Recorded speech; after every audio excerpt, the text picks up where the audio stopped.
అనగనగా ఒక అడవిలో ఒక సింహం నిద్రపోతోంది. ఆ సమయంలో ఒక చిన్న ఎలుక అక్కడికి వచ్చి సింహం మీద అటూ ఇటూ పరిగెడుతూ ఆడుకోవడం మొదలుపెట్టింది. దీంతో సింహానికి మెలకువ వచ్చింది. తన నిద్ర చెడగొట్టినందుకు సింహానికి చాలా కోపం వచ్చింది. వెంటనే ఎలుకను తన పంజాలో బంధించి చంపబోయింది. అప్పుడు ఎలుక భయంతో వణుకుతూ, ఓ అడవిరాజా, నన్ను క్షమించు. నన్ను వదిలేస్తే ఎప్పుడైనా నీకు ఆపద వచ్చినప్పుడు నేను తప్పకుండా సహాయం చేస్తాను అని వేడుకుంది.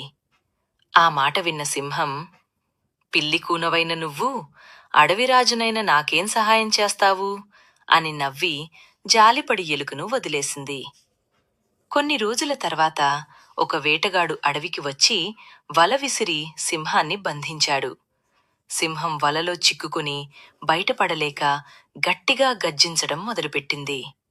ఆ శబ్దం విన్న ఎలుక వెంటనే అక్కడికి పరిగెత్తుకుంటూ వచ్చింది.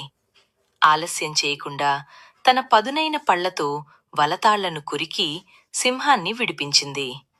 సింహం ఆశ్చర్యపోయి ఎలుకకు కృతజ్ఞతలు చెప్పింది. అప్పటి నుండి అవి రెండూ మంచి స్నేహితులుగా మారాయి.